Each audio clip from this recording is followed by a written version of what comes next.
Hi everyone, welcome to the Your Life Unfiltered podcast with your hosts, Kitu Bukhari and Deepan Jain.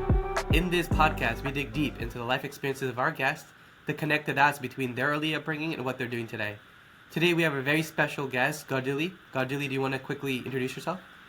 Yeah, hi everyone. Thank you so much for having me, Deepam and Ketal. My name is Godhuli Gupta, and I am based in the Chicago suburbs. I'm actually a first generation South Asian immigrant to the US. I grew up all over the world. My dad worked in oil and then came here for my schooling. I'm a writer and a poet. The poet part of my identity came quite recently, but I've always been a writer since a young girl. But I ended up studying journalism and pursuing a more practical career path in PR and corporate communications. Chose to take a career pause when I had my firstborn daughter over 5 years ago. And then I had my son during the pandemic. And I started writing poetry as a creative outlet, really just as a form of therapy for myself, as I know a lot of people started pursuing their creative passions during the pandemic. And I started sharing my work on Instagram, and it's sort of grown into this passion and freelancing business. And I'm actually launching my first poetry collection early this summer as well, which I'm excited to chat more about. Excellent, excellent. Godly, first of all, great to have you on the podcast. You talked a little bit more about or touched upon your early upbringing. So, talk to us a little bit more about, how did you grow up? What kind of environment did you grow up in? Were you always writing? Were you like participating in competitions while you were a kid?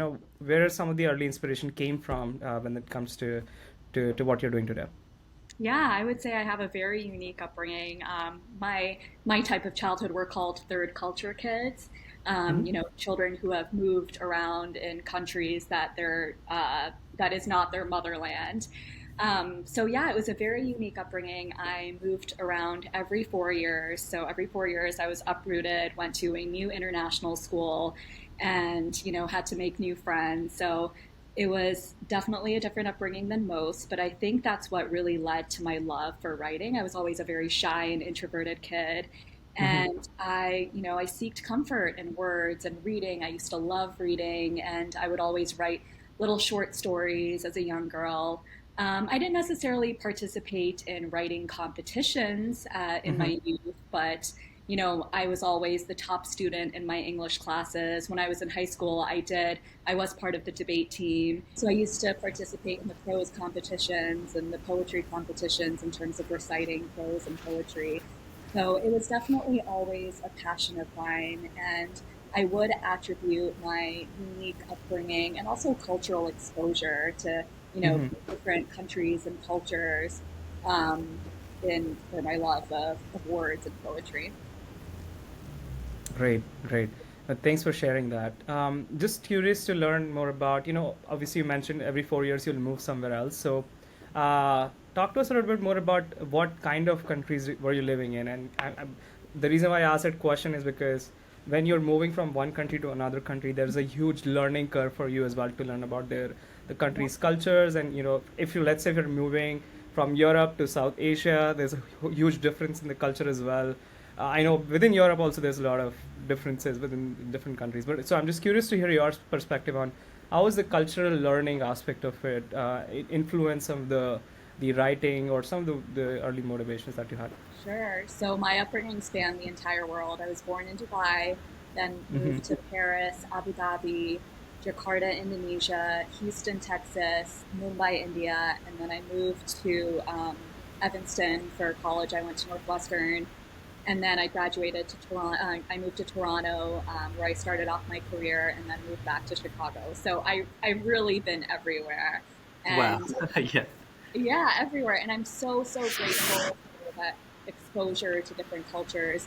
It was definitely challenging. I think I appreciate it more now, having kids of my own, and I appreciate the sacrifices that my mother in particular had to make in order to uproot us every 4 years. As a kid, it's all I knew, and I had the privilege of going to phenomenal international schools where the other kids also came from similar backgrounds. They were kids of diplomats or kids of, oil companies. So they were also used to moving around, and they were extremely friendly and accommodating. The only exception I would say is when we moved to Houston, Texas. That was the first time that I went to an American public school where the kids, it's not that they were unfriendly, but they had grown up in that environment. So for them, it was a little more unusual to have a newcomer who was moving from Jakarta, Indonesia. So there were definitely a lot of racially insensitive comments about, did I ride an elephant to school? Did I know how to use a computer? How do I speak such great English? And a lot of that commentary has definitely informed my identity and my writing now. But overall, I would say it's truly benefited my growth as a person and my writing to be so exposed to a variety of cultures. And I've had my Indian passport up until I got married to my American husband. So I would grow up spending my summers in Calcutta, which is the cultural capital of India.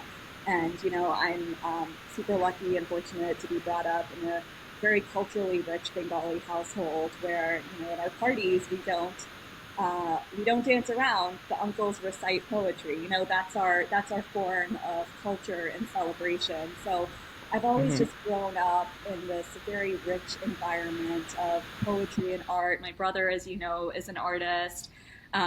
So yeah, it's interesting that both of us have pursued this creative path, and I do think it's because of this exposure to a lot of different cultural upbringings. And also, I think we both saw art as a sanctuary for us because I recognize this now that it was difficult having to make new friends and be in new environments. And I think for us, that was our way, that was our coping mechanism of dealing with so much transition and change. Got it. Wow, what an interesting background and interesting references you provided there. And yeah, I can only imagine, growing up in different cultures and which are drastically different in nature. So I can imagine, Paris is vastly different than Jakarta or let's say India. So must have been really interesting experience, but also I'm guessing a lot of kind of learning as you're already kind of mentioning about. So I have a question. It's like a fun question. So between all of these cultures, and you being Indian, like, who do you call yourself, or who do you identify the most with? Obviously, at the Indian culture, because that's what your lineage is, as well as most of your experiences. But which other culture, did you get inspired by the most? And this is probably looking in hindsight now, because while you are there, you don't really realize like what is impacting you on a day-to-day basis. Just curious to hear your perspective on that. It's such a great question and such a difficult one to answer because Right. my personality and my identity is so multifaceted, and cultural duality is a big theme that plays into my poetry as well. I definitely, as you said, like I have such a strong connection to my motherland, and I write so much about Indian culture and the motherland in my poetry. I also would say I felt very connected during my time in Jakarta, Indonesia, because there are so many similarities between the Indonesian and Indian culture. They have a history of Hinduism and a lot of tie-ins to like the folk tales, and just the history is very, very similar. And the people there are just phenomenal, so warm and so hospitable. So I'll say that I have a very strong connection to Indonesia as well.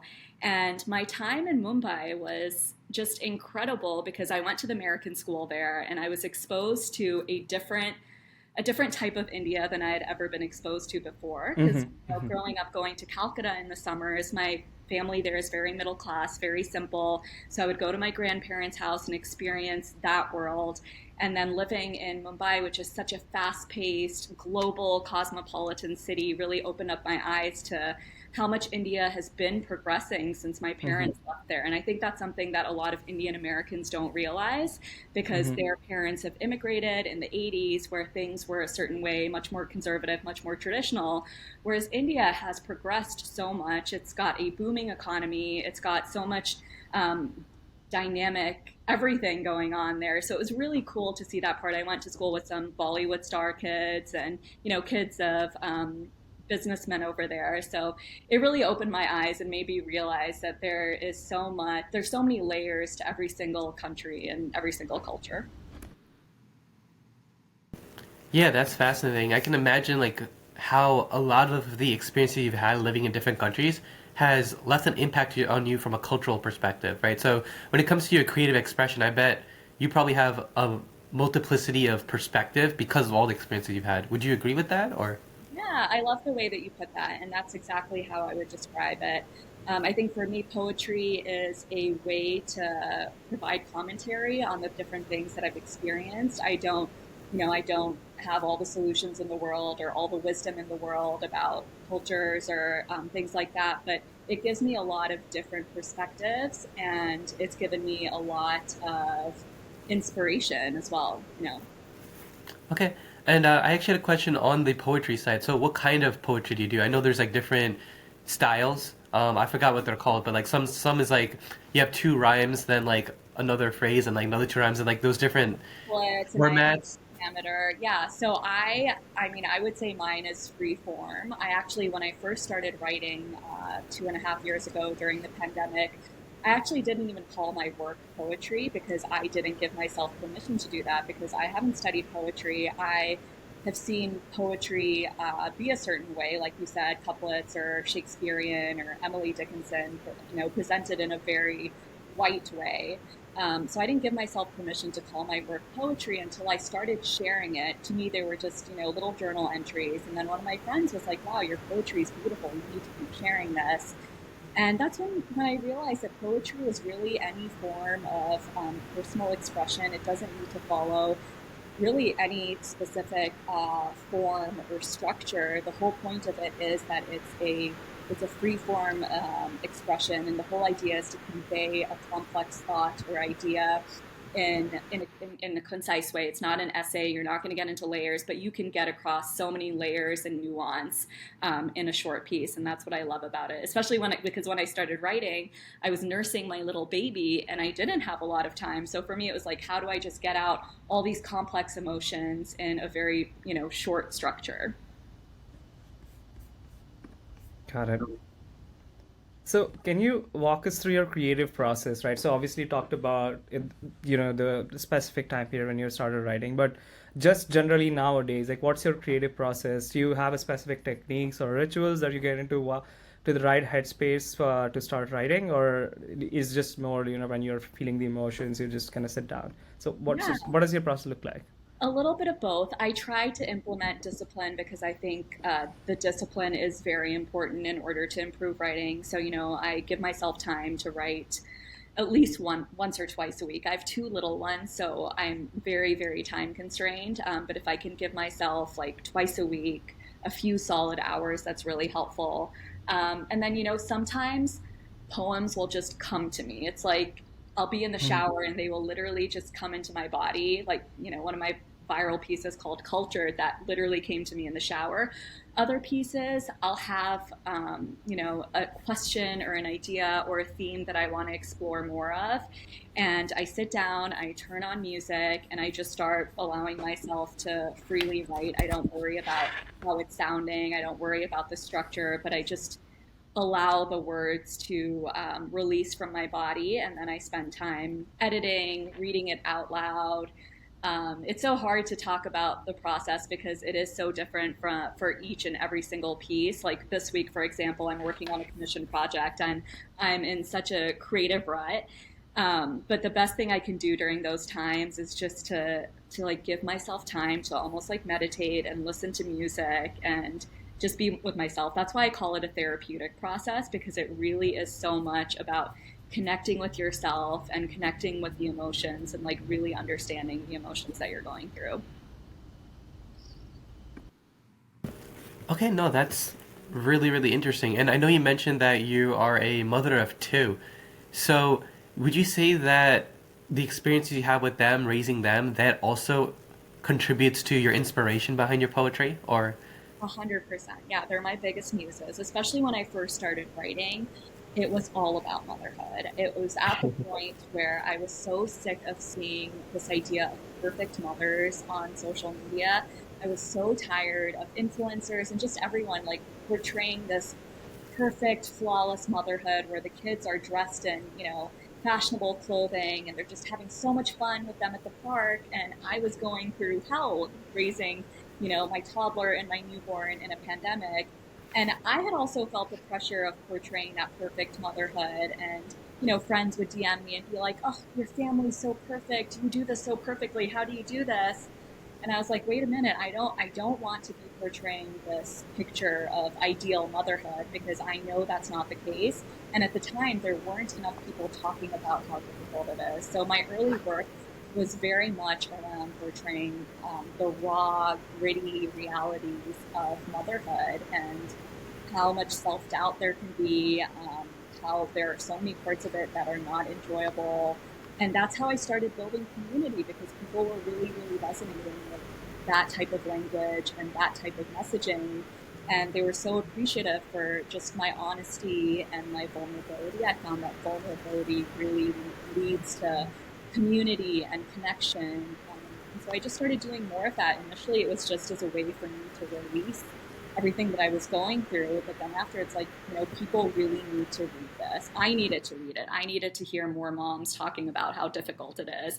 And thankfully, I think post pandemic, people are just being more honest and authentic and vulnerable about everything. I feel like that's been one of the blessings of the pandemic. But the book that I'm coming out with, it's called Desert Marigold. It explores, a woman's life stages of initially like her own childhood, all the trauma she may have encountered, however small or large they might be, and just unpacking all of that, trying to fight through cultural and patriarchal norms. And then there's an entire section on motherhood and really navigating through that and trying to unpack the complexities there. And then the third section really leads into what I'm writing more about now, which is my post-motherhood identity, really reclaiming my power, reclaiming my cultural identity, stepping into a more confident role and, owning myself.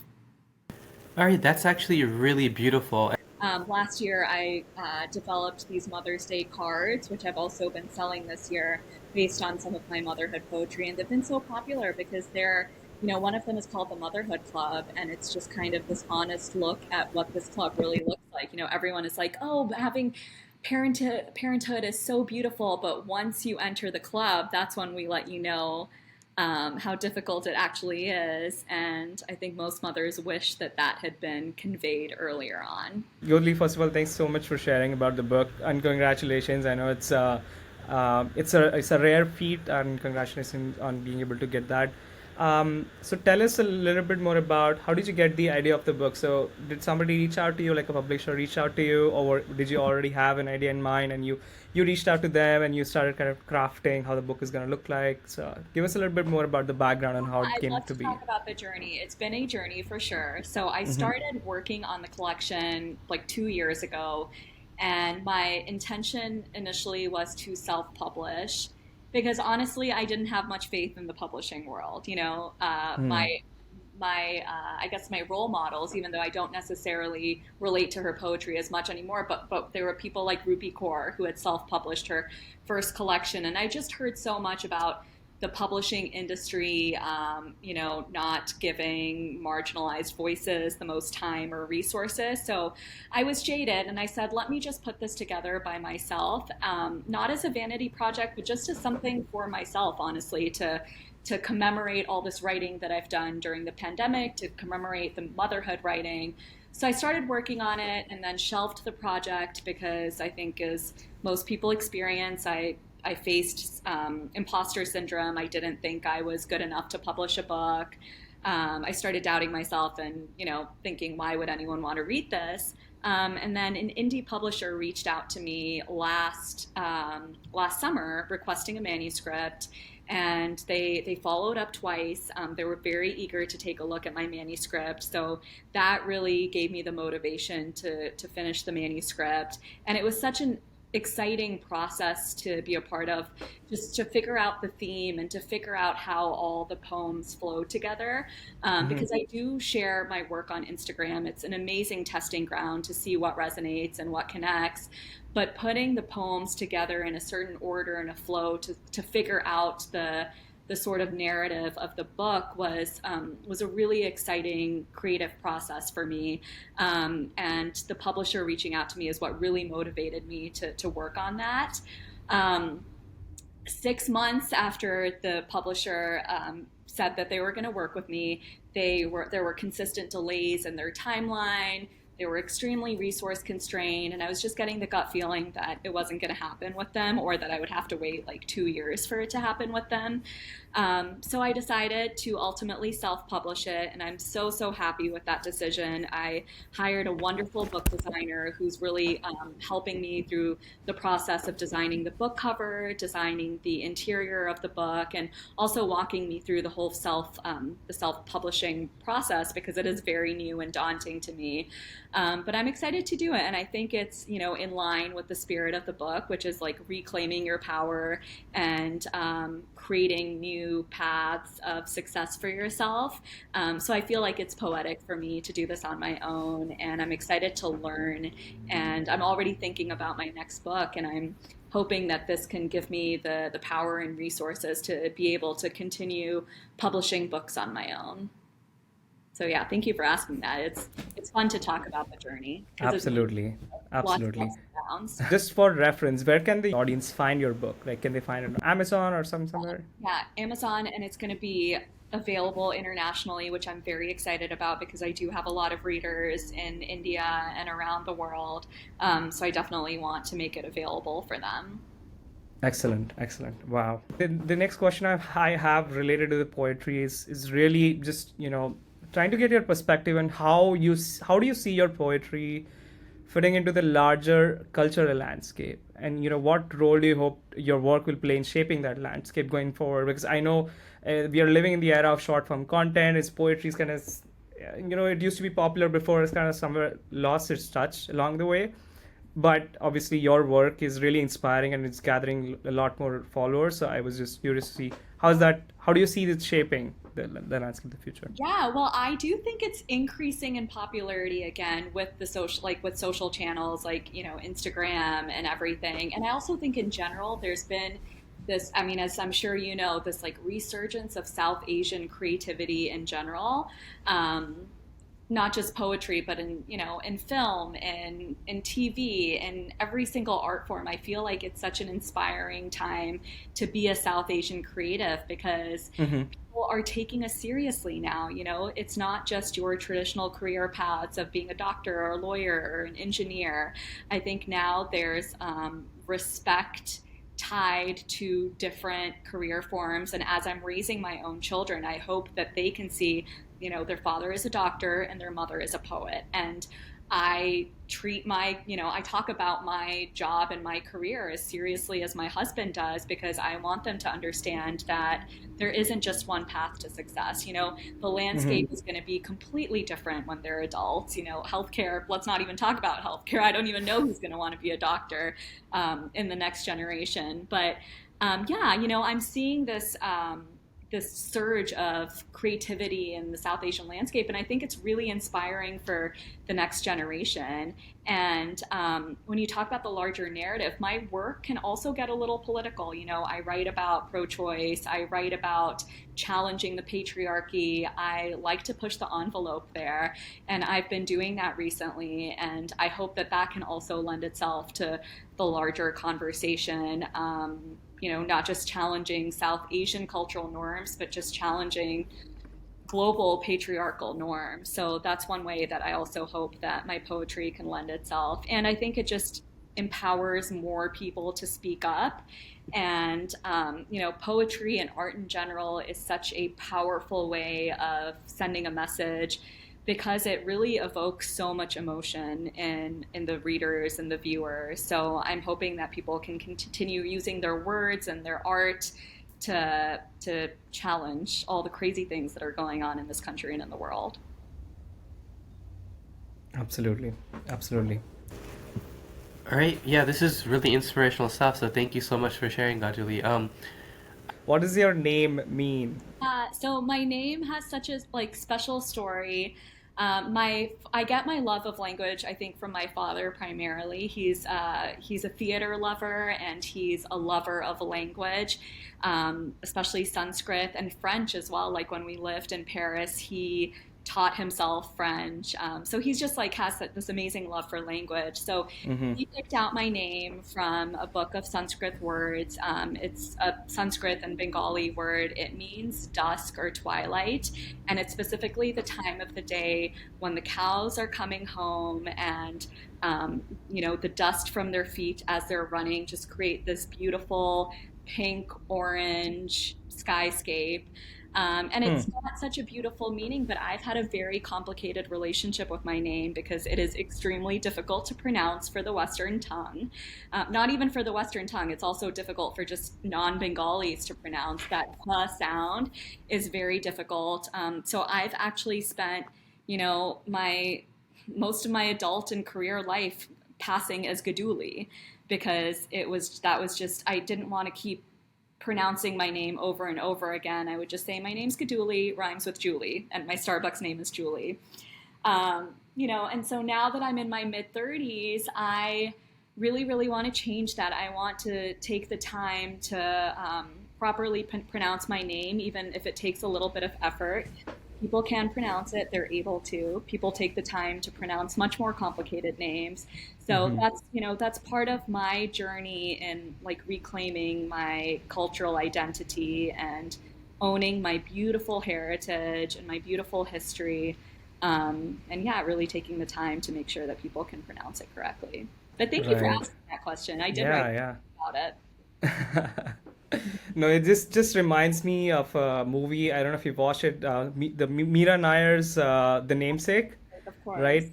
Ugh, Yeah, I yeah. cry buckets every time I watch that movie. Yeah, yeah, it's an amazing movie, and it's kind of your story is kind of similar to the story of the protagonist of that movie, right? So, Yeah. Gogol's trying to find his identity and trying to like his relationship with his name really, haunts him initially, and then he kind of accepts in the end. I think it's kind of really similar in that sense. So, yeah, thanks for sharing that. It's really a Yeah, beautiful story. I mean, the writer of that book, Chumpa Lahiri, has been an idol of mine since childhood. I've always wanted to be a writer, and like, she was one of the few Bengali writers who made it in the mainstream. I mean, of course, also Rabindranath Tagore, but Yep. someone more modern. Like, I Hmm. idolize her. I absolutely love her work.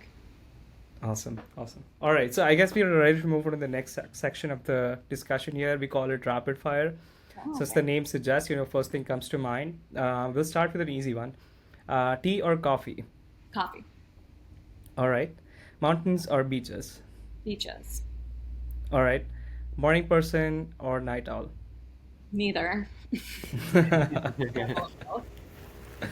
Oh, is it? Okay. Okay. What's your favorite comfort food? Pasta, All carbs. right. Yeah. What's your biggest pet peeve? Tardiness. All And my right. husband is always late.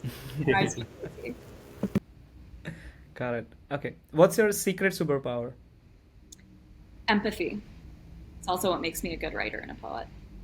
Okay. That makes sense. What's a superpower you wish you had? And this one can be realistic. Um, Self-confidence. It's always something that I've struggled with. Really? Okay. Wow. Okay. That's something we've never heard of. We've always heard interesting answers like, "Oh, I Yeah. wish I could fly, or I could, learn languages by just shaking somebody's hand." But yeah, that's a realistic superpower. All right. So I think that's the end of the rapid fire. But just wondering, what's next for you, given what we've talked about poetry and you're releasing your book. But aside from that, what else can we expect coming from your end? I mean, a lot of the things that have happened, I haven't even expected to happen. So I'm hoping that the reality will become bigger than my dreams. But no, something that I have been consistently working on is commissioned projects. Okay. So I've had the honor of individuals reaching out to me to commission custom poems for, memorials or anniversaries. Or most recently, I just wrapped up a project with a therapist who works with young South Asian women to empower them, and she's creating a workbook for them. And developed a custom poem for that audience, which was such a cool project to work on. So I would love to just continue working on those types of projects that are aligned with my mission of unearthing marginalized voices, of giving a platform to marginalized voices, whether it's mothers or immigrants. A passion project that I have in mind is developing a book, either of poetry or telling the stories of our mothers and grandmothers, because I think the sacrifices that they have made are just, I mean, I could cry thinking about it. Like my own mother moving around every 4 years. She'd never had a work visa because she was, my dad had a work visa and she couldn't work as a spouse. She sacrificed her career, her life, her entire life was just about making sure that my brother and I were well positioned in a new city every 4 years. And as a mother, I can't even imagine that. I mean, I'm trying to get my daughter in her permanent school district now, even though she's just 5 years old. Like I cannot imagine the strength and grit that took. Moving to Dubai as someone who didn't speak a lick of English. And I know that that's not a rare story. I know that it is a common story for a lot of our immigrant mothers and grandmothers. So I would love to develop either a book or some sort of project to really highlight their stories, because I don't think they get enough credit. I think we take it for granted. I think we talk a lot about their sacrifices, but we don't actually sit down with them and talk about what trauma they faced, how they're dealing with it. Our parents don't seek therapy. Our grandparents don't seek therapy. Like, I just think it's incredible. And also, it's sad to think about everything that they went through. So I'd love to do something like that. I definitely want to work on another collection. I've already developed new poetry, so it'll be fun to think about what thematic direction that collection will go in as well. But I just want to continue developing work that resonates with our community. And I want to make people feel seen. I think that's been the most rewarding commentary that I've heard from my readers. Like, thank you for writing things that are so relatable and make us feel so seen, because our stories deserve to be shared. And I think right now it's so dominated by white stories and white voices, and there needs to be more for our community as well. And like I said, it's a very inspiring time to be in the space. I think people are noticing South Asian creatives more, not just as doctors and engineers and lawyers. So I'm excited to be a part of that resurgence and just connect and continue building a community. Absolutely. I think that's a great, great idea as well as for our passion project. And our very best luck to you in making that happen. Hopefully, it happens sooner rather than later. And we'll definitely encourage our listeners to check out your work and read your books or wherever you're publishing. So, all the best. Yeah, Godhuli, we also want to give you a chance to plug any of your social media profiles. So if you want to share that for our listeners. For sure. Everything that I have is on Instagram, and my Instagram handle is wordsby.godhuli. I do have a website in the works, which will be launching alongside my book. But follow me on Instagram. I also have a Substack where, I post periodic updates, but Instagram is really the best place to find me. And I love talking to my followers. I don't have a huge community, but it's a very active and supportive and loyal community. So I love talking to my readers, and I would love to, talk to anyone who wants to follow me and learn more about the self-publishing journey or just the poetry journey as well. For sure. Absolutely. Last question we like to ask all of our guests is, do you have any recommendations for our listeners? And a recommendation could be a piece of media, like a book, movie, podcast, or it could be general advice as well. Yeah, well, I think everyone needs a little bit of poetry in your life, even if you don't think you enjoy poetry. My favorite account to follow on Instagram is called Poetry is Not a Luxury, and they share a different poem from a different poet around the world every single day, and it's so motivating and inspiring to just read every day. It's just like my little spark of light and inspiration. It's such a beautiful account to follow. And I think everyone needs poetry, especially during these times. Everyone needs it. Excellent. Yeah. Thank you so much. Yeah. So thank you so much for the wonderful conversation. we wish you the absolute best for your book release. Thank you so much, everyone, for tuning in and listening to this episode. And again, if you guys are not already following Your Life Unfiltered on YouTube, please be sure to give us a follow. With that said, thank you, everyone, and have a great rest of your day. Thanks, everybody.